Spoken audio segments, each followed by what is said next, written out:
네, 안녕하세요. 페이지원입니다. 언젠가는 당첨되겠지 라고 생각하면서 꾸준히 청약 신청하시는 분들 많으시죠? 만약 신규 분양아파트 청약 경쟁률이 100대 1이라면 100번 신청하다 보면 언젠가는 되는 거 아니야? 라고 생각하면서 말이죠. 이런 식으로 하시다가 생각지도 못한 곳에서 수년 동안 준비했던 내 집 마련 계획이 물거품이 된 분들이 주변에 너무 많아서 준비해봤습니다.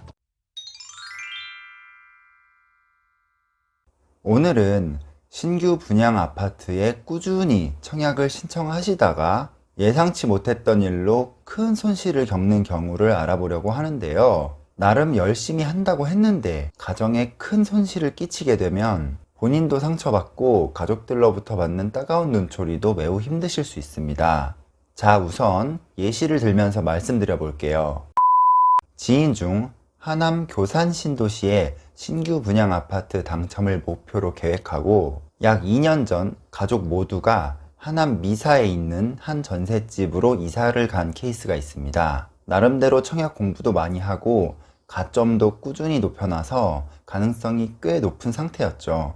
청약홈에 신규 분양 아파트 공고가 올라올 때마다 청약 신청도 열심히 하는 상태였습니다. 너무 꾸준히 청약 신청을 했기 때문일까요? 얼마 전 파주 은정신도시에 있는 한 아파트 단지에 덜컥 당첨이 되어버렸습니다. 자, 여기서부터 고민이 시작됩니다. 경기 남부권에 있는 회사로 출퇴근을 하던 이 친구는 도저히 파주에서 출퇴근을 할 엄두가 나질 않았습니다. 물론 파주 은정신도시는 향후 전망이 매우 기대되는 좋은 곳임에는 틀림이 없습니다. 하지만 많은 고민 끝에 결국 이 아파트 당첨을 포기할 수밖에 없었죠.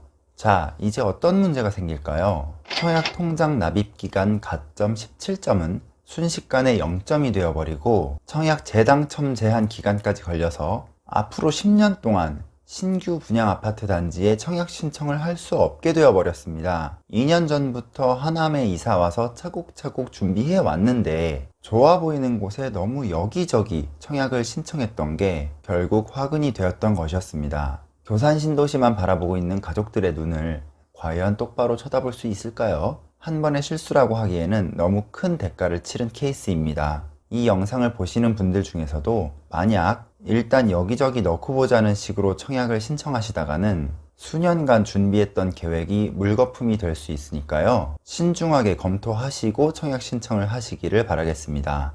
또 다른 황당한 케이스를 소개해 드릴게요. 이건 제 지인의 지인이 겪었던 일인데요. 나름 준비도 열심히 하셨고 원하는 지역 위주로 꾸준히 청약 신청을 하시던 분이었습니다. 평소와 다를 바 없던 어느 날 부부가 각각 평촌 어바인퍼스트와 금정역 힐스테이트에 청약을 신청하게 되었습니다. 당첨자 발표일이 며칠 차이가 있었는데 운이 좋게도 두 단지 모두 당첨이 되었습니다. 두 단지 모두 금정역 근처에 있어서 입지가 굉장히 좋은 편이었고 당시 타 지역까지 소문이 날 정도로 상당히 인기 있었던 단지였기 때문에 밤잠을 설쳐가며 행복한 고민을 했었습니다. 결국 이 부부는 어바인퍼스트 당첨을 포기하고 힐스테이트에 계약을 하기로 결정했습니다. 자, 대략 감이 오시나요? 어바인퍼스트에 지원했던 와이프분께서는 정상적으로 지원을 했고 당첨이 되었다가 계약 포기를 한 케이스입니다. 그런데 남편분께서 지원했던 힐스테이트의 경우 청약 신청 과정에서 큰 정보의 오류가 있었습니다. 바로 무주택 기간인데요. 무주택 기간은 만 30세가 된 시점부터 계산이 시작됩니다. 예를 들어 현재 만 40세라면 무주택 기간은 10년이 되는 거죠. 물론 만 30세 이전에 혼인신고를 했다면 그 혼인신고를 한 날부터 계산됩니다. 하지만 이분께서는 평생을 무주택자로 살아왔기 때문에 무심코 무주택 기간을 40년이라고 적었던 것이었죠. 무주택 기간 15년 이상일 경우 가점 32점 만점을 받을 수 있는데 이분 같은 경우 만점에 해당돼서 비교적 쉽게 당첨이 되었던 것이죠. 결국 부적격자로 처리돼서 당첨은 무효 처리가 되었고 두 단지 모두 잃게 되었습니다. 무주택 기간 계산법을 미리 알았더라면 청약 당첨 후 한 번 더 검토해서 늦게나마 실수를 깨닫고 힐스테이트가 아닌 어바인퍼스트를 택했더라면 2022년 현재 두 단지 모두 14억에서 15억 원의 시세를 형성하고 있다는 점을 감안하면 약 10억 원 가까운 시세 차익을 기대할 수 있었고, 가족이 편히 쉴 안락한 보금자리도 얻을 수 있었던 기회가 물거품처럼 사라지게 되었던 너무 안타까운 케이스입니다. 반드시 청약홈에서 무주택 기간, 부양 가족 수, 청약 통장 납입 기간 등을 꼼꼼히 체크하신 후에 청약에 신청하실 것을 당부드립니다.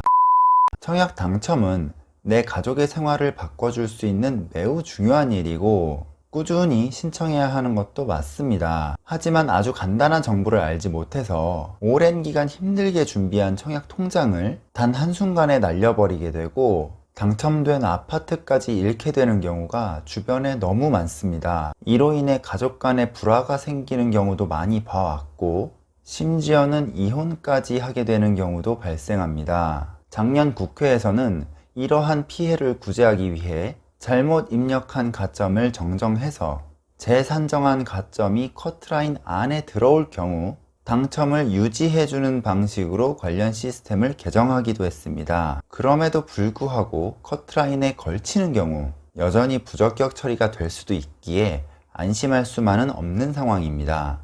남의 일이라고 치부하지만 마시고 언제든지 나에게도 일어날 수 있는 일이라고 생각해야 됩니다. 관련 경험이 많지 않거나 PC를 잘 다루지 못하시는 경우에 반드시 주변 분들께 도움을 요청하시고 특히 청약홈에 접속하셔서 청약 가점 계산기 그리고 청약 가상 체험 등을 통해 충분히 관련 내용을 숙지하시고 청약 신청에 도전하시기 바랍니다. 오늘은 청약 신청 후 당첨이 되었다가 한순간의 실수로 인해 청약 통장도 잃고 당첨된 아파트도 잃는 안타까운 경우에 대해 안내드렸습니다. 이 영상을 시청하시는 여러분들께서는 항상 관련 정보와 수시로 변경되는 내용에 대해 숙지하셔서 절대로 이런 불상사가 일어나지 않았으면 좋겠고요. 아무쪼록 앞날에 좋은 일만 일어나시기를 기원하겠습니다. 자, 오늘도 긴 시간 시청해주셔서 감사드리고요. 내용이 마음에 드셨다면 구독과 좋아요 부탁드리겠습니다. 다음에도 재테크 관련 꿀 정보를 가지고 돌아오도록 하겠습니다. 감사합니다.